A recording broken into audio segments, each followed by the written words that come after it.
Hello Sai Ramesh గారు. నమస్తే నాగరాజు గారు. నమస్తే అండి. డిజిటల్ మార్కెటింగ్లో చాలా స్కోప్ ఉంటుందని చెప్పేసి అంటూ ఉంటారు చాలామంది. అండ్ మీ దగ్గర స్టూడెంట్స్ అయితే చాలామంది ఉన్నారు. వాళ్ళు నేర్చుకుని మరీ బ్లాగింగ్ కానివ్వండి, వెబ్సైట్స్ కానివ్వండి, దాని మీద వర్క్ చేసుకుంటూ లక్షల్లో సంపాదిస్తున్నారు. ఇవాళ మీకుండేటువంటి స్టూడెంట్స్ ఆ విధంగానే ఉన్నారు. అండ్ వాళ్ళు ఇంకో 10 మందికి ఎంప్లాయ్మెంట్ ఇచ్చేలా ఉన్నారు. Congratulations for that. బ్లాగింగ్ గురించి మాట్లాడదామండి. సో దీని త్రూ ఏ విధంగా మనీ ఎర్న్ చేయొచ్చు? ఫస్ట్ ఆఫ్ ఆల్ డిజిటల్ మార్కెటింగ్లో మనీ ఎర్న్ చేయాలి అనే కాన్సెప్ట్లోనే నేను డిజిటల్ మార్కెటింగ్లోకి ఎంటర్ అయింది కూడా కేవలం మనీ ఎర్న్ చేయాలి అనే కాన్సెప్ట్తో డిజిటల్ మార్కెటింగ్లో ఎంటర్ అవ్వడం జరిగింది 2007లో. ఓకే. ఫస్ట్ ఈజీ వే ఏంటి మనీ ఎర్న్ చేయడానికి అంటే బ్లాగింగ్ ఒకటే ఉండేది. సో 2007లో నేను బ్లాగింగ్ స్టార్ట్ చేయడం జరిగింది. ఎవరికైతే బ్లాగింగ్ అంటే ఏంటో తెలియని వాళ్ళ కోసం అసలు బ్లాగింగ్ అంటే ఏంటి అంటే మనం ఏదైనా ఒక వెబ్సైట్ స్టార్ట్ చేసి ఆ వెబ్సైట్ ద్వారా మనీ ఎర్న్ చేసే పద్ధతులు దేన్నైనా కూడా మనం బ్లాగింగ్ అంటాం. సాధారణంగా ఎవరైనా ఏంటంటే ఒక వెబ్సైట్ స్టార్ట్ చేశారు అంటే ఎందుకు వెబ్సైట్ స్టార్ట్ చేస్తారు అనే క్వశ్చన్ మనం చూసుకుంటే చాలామంది ఏం చెప్తారంటే ఇన్ఫర్మేషన్ షేర్ చేయడానికి, ఎక్కువ మందికి హెల్ప్ చేయడానికి అని చెప్తుంటారు. కానీ అదంతా కూడా 100% రాంగ్. ఎవరైనా కూడా వెబ్సైట్ స్టార్ట్ చేసేది కేవలం మనీ ఎర్న్ చేయడం కోసమే స్టార్ట్ చేస్తారు. ఒకటి, బిజినెస్ ఉన్నవాళ్ళు వెబ్సైట్ ద్వారా ఎక్కువ బిజినెస్ పొందడం కోసం స్టార్ట్ చేస్తారు. మిగిలిన ఇన్ఫర్మేషన్ ఇచ్చే వాళ్ళందరూ కూడా దానిలో ఉన్నటువంటి అడ్వర్టైజ్మెంట్స్ మీద రెవెన్యూ అనేది ఎర్న్ చేస్తారు. సో ఇవాళ మనకి ఇంటర్నెట్లో ఏ ఇన్ఫర్మేషన్ కావాలి అన్నా మనం జనరల్గా గూగుల్ తల్లి అంటాం, గూగుల్లో వెతుకుతూ ఉంటారు. కానీ గూగుల్కి ఇన్ఫర్మేషన్ ఇచ్చేది ఎవరు అంటే బ్లాగర్స్. ఈవెన్ ఏదైనా ఒక టాపిక్ మీద అనాలిసిస్ చేయాలి అని చెప్పి ఒక జర్నలిస్ట్ ఎవరైనా సరే గూగుల్లో సెర్చ్ చేసినా కూడా గూగుల్లో టాప్ వచ్చిన వెబ్సైట్సే చూస్తారు ఎవరైనా. కానీ ఏ వెబ్సైట్స్ గూగుల్లో టాప్ వస్తాయి అంటే ఎవరైతే బ్లాగింగ్ చేస్తూ వెబ్సైట్స్ రన్ చేస్తూ ఉంటారో ఆ వెబ్సైట్స్ మాత్రమే టాప్ వస్తాయి. ఓకే. కాబట్టి ఏంటంటే నిజానికి ఇన్ఫర్మేషన్ మొత్తం అందించేది ఎవరు అంటే బ్లాగర్స్. ఎవరి బ్లాగ్ ఇవ్వాలి అనేది గూగుల్ డిసైడ్ అవుతుంది. ఆ గూగుల్కి నా సైట్ టాప్లో వచ్చేలాగా చేసే ప్రాసెస్ని మనం బ్లాగింగ్ అంటాం. ఓకే. చాలామంది ఏంటంటేనండి ఎవరైనా ఇంటర్నెట్లో ఏదైనా టాపిక్ గురించి వెతికినప్పుడు ఏ వెబ్సైట్ టాప్ వస్తుంది అని ఎవరినైనా అడగండి. అంటే ఏదైనా వెతుకుతాం కదా, గూగుల్లో టాప్ వస్తాయి, ఎవరి వెబ్సైట్ టాప్ వస్తాయి అని అడిగితే కామన్గా అందరు చెప్పేది ఏంటంటే ఎక్కువ మంది క్లిక్ చేసిన వెబ్సైట్స్ టాప్ వస్తాయి, ఎప్పుడో స్టార్ట్ చేసిన వెబ్సైట్స్ టాప్ వస్తాయి, లేదు ఎక్కువ ఇన్ఫర్మేషన్ ఇచ్చిన సైట్ టాప్ వస్తాయి అని. ఫర్ ఎగ్జాంపుల్ ఎక్కువ మంది క్లిక్ చేసిన వెబ్సైట్ టాప్ వచ్చింది అనుకోండి, ఇంకా అదే వెబ్సైట్ టాప్ ఉంటుందిగా. ఎందుకంటే ఆల్రెడీ ఇప్పటివరకు ఎక్కువ మంది అదే క్లిక్ చేశారు, కొత్తగా వచ్చేవాళ్ళు అదే క్లిక్ చేస్తారు, ఇంకా ఎప్పటికీ పర్మనెంట్గా అదే వెబ్సైట్ ఉండిపోతుంది. సో అది రాంగ్ స్టేట్మెంట్. అలాగే ఎక్కువ ఇన్ఫర్మేషన్ అంటే నేను అక్కడి నుంచి ఏదో గ్యాదర్ చేసో లేదా ఏదో ఒక పేజ్ మొత్తం రాసుకుంటే వెళ్ళి ఒక 10,000 వర్డ్స్తో ఒక ఆర్టికల్ రాసా, ఎక్కువ ఇన్ఫర్మేషన్ ఇచ్చి అంత మాత్రం ర్యాంక్ అవుతుందంటే అవ్వదు. సో ఇక్కడ గూగుల్ అనేది ఒక సెర్చ్ ఇంజిన్. ప్రతి సెర్చ్ ఇంజిన్లో కూడా ఒక అల్గోరిథం అనేది ఉంటుంది. ఆల్రెడీ కండిషన్స్ అన్నీ ముందే రాసేసి ఉంటాయి. ఎవరి వెబ్సైట్ అయితే ఆ కండిషన్స్ అన్నిటినీ సాటిస్ఫై చేస్తుందో ఆ వెబ్సైట్ మాత్రమే టాప్ వస్తుంది. గూగుల్ అల్గారిథం ప్రకారం తీసేసుకుంటుంది కంటెంట్. ఎవరి వెబ్సైట్ అయితే ఆ గూగుల్ రూల్స్ అన్ని సాటిస్ఫై చేస్తుందో వాళ్ళ వెబ్సైటే టాప్ వస్తుంది. ఇక్కడ మరలా మీకు ఇంకో డౌట్ వస్తుంది, అందరూ సాటిస్ఫై చేస్తే అనే ఒక క్వశ్చన్ ఉంటుంది. ఇప్పుడు ఎంసెట్ ఎగ్జామ్ తీసుకోండి. ఎంసెట్ ఎగ్జామ్ 2 లక్షల మంది రాస్తారు, కానీ ఎంతమందికి టాప్ ర్యాంక్ వస్తుంది?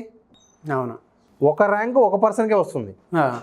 మరి అందరికీ సేమ్ మార్క్స్ కూడా వస్తాయి. ఇప్పుడు ఎంసెట్ ఎగ్జామ్లో మార్క్స్ కూడా సేమ్ వస్తాయి, కానీ ర్యాంక్ మాత్రం సేమ్ రాదు. ఒక పర్సన్కి ఒక ర్యాంకే వస్తుంది. ఏంటంటే అక్కడ ఉన్న కండిషన్స్ అలా ఉంటాయి.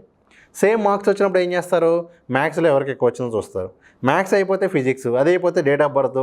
ఈ విధంగా ఆ కండిషన్స్ అనేది పెరుగుతూ వెళ్తాయి ఎవరో ఒకళ్ళు సపరేట్ అయ్యేంతవరకు. అదేవిధంగా ఈ గూగుల్ ఏ సెర్చ్ ఇంజిన్ తీసుకున్నా కూడా ఆ సెర్చ్ ఇంజిన్ అల్గారిథంలో ఏవైతే రూల్స్ ఉంటాయో అవన్నీ సాటిస్ఫై చేసే ప్రాసెస్ని మనం ఎస్ఈఓ అంటాం. బ్లాగింగ్ చేసే వాళ్ళందరూ కూడా ఈ ఎస్ఈఓ ద్వారా బ్లాగింగ్ చేస్తూ చాలా హ్యూజ్ మనీ అయితే ఎర్న్ చేస్తూ ఉంటారు. అలా అంటే రెవెన్యూ సైట్ చూసుకుంటే ఏ విధంగా ఉండే అవకాశం ఉంటుంది? ఇప్పుడు మీరు గూగుల్లో ఎవరైనా సరే average income of A blogger in India అని వెతికితే ఇండియాలో యావరేజ్ ఇన్కమ్ బ్లాగర్ ఎంత ఉంది అంటే $300 to $500 ఉంది. $300 to $500. ఒక్క $1,000 పైన ఎర్న్ చేసే వాళ్ళు బ్లాగర్స్ ఒక్క హైదరాబాద్ సిటీలో తీసుకుంటే దాదాపు ఒక 3,000 మంది పైన ఉంటారండి. 3,000 నుంచి ఒక 5,000-6,000 వరకు కూడా $1,000 per month ఎర్న్ చేసేవాళ్ళు. ఓకే. ఒక తెలుగు సైట్స్ రన్ చేసేవాళ్ళు కూడా అదేవిధంగా నా సర్కిల్లో కావచ్చు, మా స్టూడెంట్స్లో కావచ్చు, బ్లాగింగ్లో మంత్కి యావరేజ్గా 10,000 నుంచి $30,000 పర్ మంత్ ఏం చేసేవాళ్ళు ఒక 20 వరకు ఉన్నారండి.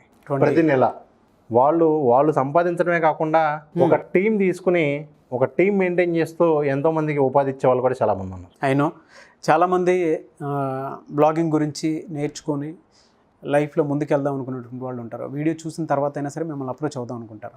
అటువంటి వాళ్ళు మిమ్మల్ని అప్రోచ్ అవ్వాలి అని అంటే ప్రాసెస్ ఏంటి? ఇప్పుడు మనకి బ్లాగింగ్కి స్కోప్ ఎంత ఉంది అంటే అది ఈ రోజుతో అయిపోయేది కాదండి. ఏ రోజైనా సరే ఇంటర్నెట్లో ఇన్ఫర్మేషన్ కావాలి అంటే ఖచ్చితంగా ఎవరో ఒకరు అప్డేట్ చేయాలి. అవును. సో చాలామంది ఏంటంటే బ్లాగింగ్ ఇంకా ఈ రోజుల్లో కూడా వర్క్ అవుతుందా, బ్లాగింగ్ స్కోప్ అయిపోయింది కదా అనే చాలామంది ఉంటూ ఉంటారు. ఈ రోజుకి కూడా ఏదైనా టాపిక్ గురించి మనం వెతికాము అంటే అది ఎవరైనా వెబ్సైట్లో అప్డేట్ చేస్తే అప్పుడు మాత్రమే మనకి ఆ గూగుల్ అనేది ఆ ఇన్ఫర్మేషన్ ఇస్తుంది. సో ఖచ్చితంగా మనకి దీనికి స్కోప్ అయిపోయింది అనే క్వశ్చన్ ఏదైతే ఉంటుందో అది 2012లోనూ ఉంది, 2014లోనూ ఉంది, 2025లో కూడా ఉంటుంది. కానీ బ్లాగింగ్ అనేది ఎప్పటికీ కూడా ఎండ్ అయ్యేది కాదు. సో గూగుల్ ఉన్నంతకాలం, ఆ ఏదైనా ఇన్ఫర్మేషన్ కోసం గూగుల్ వెతుకుతున్నంతకాలం ఈ బ్లాగింగ్ అనేది కంటిన్యూ అవుతూ ఉంటుంది. ఎవరైనా సరే బ్లాగింగ్ చేయాలి అంటే టెక్నికల్ స్కిల్స్ కూడా ఏమి ఉండాల్సినంత అవసరం లేదు. ఓకే. బేసిక్ నాలెడ్జ్, ఇంటర్నెట్ మీద నాలెడ్జ్ ఉన్న వాళ్ళు ఎవరైనా కూడా ఈ విధంగా ఒక వెబ్సైట్ స్టార్ట్ చేసి మనీ అనేది ఎర్న్ చేసుకోవచ్చు. జెన్యూన్ వేస్లో ద బెస్ట్ వే అయితే బ్లాగింగే ఉంటుంది ఎప్పటికీ. సో ఎవరైనా బ్లాగింగ్ నేర్చుకోవాలి పూర్తిగా అనుకుంటే మనం ఆఫ్లైన్ కోర్సెస్ అనేది కండక్ట్ చేస్తూ ఉన్నాం. ఓకే. Live classes. సో ఎవరైనా ఇంట్రెస్ట్ ఉంటే వీకెండ్స్లో మనం లైవ్ క్లాసెస్ అనేది కండక్ట్ చేస్తున్నాం అన్ని మేజర్ సిటీస్లో. సో ఇక్కడ డిస్ప్లే అవుతున్నటువంటి కాంటాక్ట్ నెంబర్కి వాళ్ళు కాల్ చేస్తే కేవలం ఒక 30 మెంబర్స్కి మనం ఈ అవకాశం అయితే ఉంటుంది. ఆ 30 మెంబర్స్కి మనం లైవ్లో క్లాసెస్ అనేది పూర్తి ట్రైనింగ్ అనేది ఇవ్వడం జరుగుతుంది. ఓకే. ఎన్ని డేస్ ఉంటుందండి కోర్స్? 30 డేస్ ఉంటుందండి. 30 మెంబర్స్ 30 డేస్. సో వన్స్ ఈ బ్లాగింగ్ కోర్స్ కంప్లీట్ అయిన తర్వాత వితిన్ 3 months వాళ్ళు కనీసం ఒక 10 నుంచి 30 వేల మధ్యలో ఎర్నింగ్లో ఉంటారు. పార్ట్ టైం వర్క్ చేసుకున్నా సరే. పార్ట్ టైం వర్క్ చేసుకున్నా కూడా అంత ఎఫెక్ట్. ఎందుకంటే ఈ రోజుల్లో బ్లాగింగ్లో ఇంకా మన కొత్తగా ఏంటంటే ఆటోమేషన్ అని కూడా వచ్చింది. తక్కువ వర్క్ చేస్తూ డిఫరెంట్ టూల్స్ని ఉపయోగించుకొని మనం ఆటోమేషన్ ద్వారా కూడా బ్లాగ్ రన్ చేయొచ్చు. ఉదాహరణకు నేను ప్రస్తుతానికి ఒక 20 బ్లాగ్స్ రన్ చేస్తూ ఉన్నాను. 20 సార్? ఎటువంటి ఎంప్లాయీ దాని మీద వర్క్ చేయరు. దానికి అదే కంటెంట్ రాసుకుంటుంది, దానికి అదే పోస్ట్ చేసుకుంటుంది, అంతా కూడా ఆటోమేషన్ మీద నేను ప్రస్తుతానికి రన్ చేస్తూ ఉన్నాను. అవును సార్. సో ఇవన్నీ కూడా మనం ఏంటి అంటే ఈ బ్లాగింగ్కి సంబంధించిన కోర్సులో ఎవరైతే ఈ కోర్స్ నేర్చుకుంటారో మన దగ్గర వాళ్ళకి ఈ విధంగా ఆటోమేషన్ ఎలా చేయాలో కూడా మనం ఈ కోర్సులో నేర్పించబోతూ ఉన్నాం. Okay, great. Thank you so much sir. Thank you so much for the information. And classes కూడా చాలామంది అడుగుతున్నారు కాబట్టి ఆన్లైన్ ఆఫ్లైన్ కూడా కోరుకోవాలనుకుంటున్నారు. బ్లాగింగ్కి అయితే ఫ్యూచర్ కంపల్సరీ ఉంటుంది. అండ్ మీరు చెప్పినట్లు 30,000 40,000 సంపాదించే వాళ్ళు కూడా ఉన్నారు. ఆల్మోస్ట్ మీ స్టూడెంట్సే ఉన్నారు. మంచి ఆపర్చునిటీ అనేది. బ్లాగింగ్ అనేది కేవలం స్టూడెంట్స్కే కాదండి, హౌస్ వైఫ్స్ కావచ్చు, ఎవరైనా కూడా నేర్చుకోవచ్చు. అంటే ఒక పర్టికులర్ జాబ్ చేసుకుంటూ పార్ట్ టైం ఏదైనా ఇంట్లో ఉండి చేసుకోవాలి అనుకునే వాళ్ళు కానివ్వండి, అందరూ కూడా చేసుకోవచ్చు. ఒకప్పుడు బ్లాగింగ్ చేయాలి అంటే 2017 ముందు వరకు ఓన్లీ ఇంగ్లీష్లోనే చేయాల్సి వచ్చేది. అవును. ఇప్పుడు నీకు తెలుగు రాయటం వచ్చిన వాళ్ళు కూడా బ్లాగింగ్ అనేది రన్ చేసుకోవచ్చు. అవునవును. కాబట్టి ప్రజెంట్ అయితే చాలా సింపుల్ వే ఉంది. చాలా బెస్ట్ పద్ధతి ద్వారా బ్లాగింగ్ చేసుకుంటూ మంచి మనీ ఎర్న్ చేసుకునే దానికైతే ఒక గంట పని చేసినా కూడా కనీసం ఒక 30,000 సంపాదించుకునే విధంగా మనం రియల్ టైం ట్రైనింగ్ అనేది ఇవ్వబోతూ ఉన్నాం. Great sir. Thank you so much and I wish you all the best. Thank you అండి. Thank you so much. చూసారు కదండి వీడియో. ఈ వీడియోపై మీ అభిప్రాయాన్ని కామెంట్ బాక్స్లో పోస్ట్ చేయండి. ముఖ్యంగా మీరు కనుక ఆన్లైన్ సర్వీసెస్ ఏవైతే ఉంటాయో వాటికి సంబంధించినటువంటి విషయాల్లో ప్రాపర్గా నాలెడ్జ్ తెలుసుకొని హ్యాండిల్ చేస్తూ ఇంట్లోనే ఉండి మనీ ఎర్న్ చేసుకోవాలి అనుకునేటువంటి వాళ్ళు వెంటనే స్క్రీన్ మీద కనిపిస్తున్న నెంబర్కి సంప్రదించి సాయి రమేష్ గారితో మీరు మాట్లాడవచ్చు. అండ్ దాంతోపాటు ఆన్లైన్ ఆఫ్లైన్ కోర్సెస్ అయితే రెగ్యులర్గా జరుగుతాయి. సో ఆన్లైన్కి సంబంధించిందే వెబ్సైట్ డెవలప్ చేసుకోవాలనుకున్నా, యూట్యూబ్ ఛానల్ డెవలప్ చేసుకోవాలనుకున్నా, లేదు కొన్ని యాప్స్ త్రూ మనీ ఎర్న్ చేసుకోవాలనుకున్నా కూడా మీరు ఖచ్చితంగా స్క్రీన్ మీద కనిపిస్తున్న నెంబర్కి సంప్రదిస్తే వాటికి సంబంధించిన నాలెడ్జ్ ఖచ్చితంగా ఉంటుంది. సాయి రమేష్ గారు ఆన్లైన్ ఆఫ్లైన్ సర్వీసెస్ రెండూ ఇస్తారు.